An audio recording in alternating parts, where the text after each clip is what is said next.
Alright, so before I begin, these two air rifles used to belong to my father. One's a Slavia 620, which is the one on the bottom, and then the top one is an Archer 87, which I will cover in a separate video. But right now I'm just going to focus on the Slavia 620.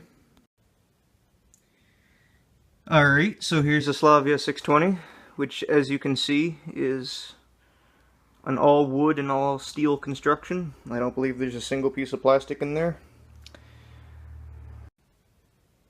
It's a 1.77 caliber pellet rifle, and this specific one was made in 1969 in Czechoslovakia. So right there on the bottom right in those small numbers you can see the date stamp, which is 69, and you can also see next to that there in very small letters CSSR, which was the Czechoslovak Socialist Republic.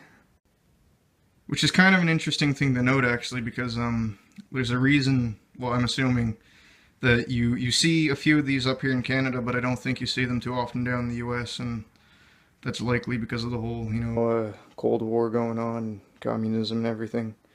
So a decent amount of these made it into Canada, but I'm not so sure about the States. Same with the Archer 87, which was made in 1972. Poland was communist at that time, so you're probably not going to see that one in the States too much either. So there you see Slavia 620, made in Czechoslovakia. There was originally a ring around this front sight here, but my dad told me that when he was using it as a kid, he ended up breaking it off for whatever reason.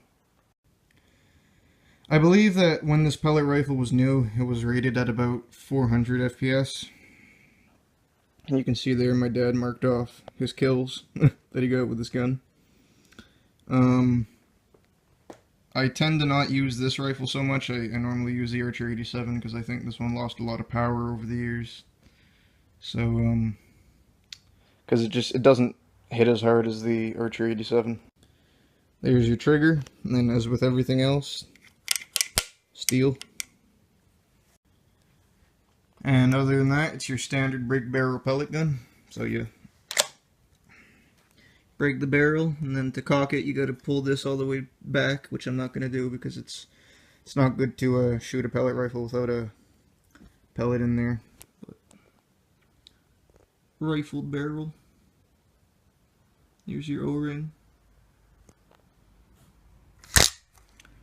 And your rear sights there, the rear sight adjustment right here.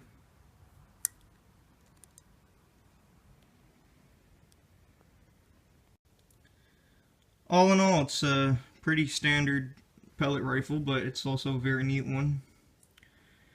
And it's quality stuff, it's lasted all these years. And again, it's likely because it's an all steel and all wood construction. There's pretty much no plastic in there as far as I'm aware. And also, another kind of cool factor for me is the fact that this is a communist-made air rifle, made in the Czechoslovak Socialist Republic in 1969. And this one made it to Canada. My father received it for a birthday gift. I believe he was living in Quebec City at the time, so it would have been 1969 or 1970 when he got it. Anyway, I just wanted to make a quick video on the Slavia 620, so thank you for watching. Have a good one.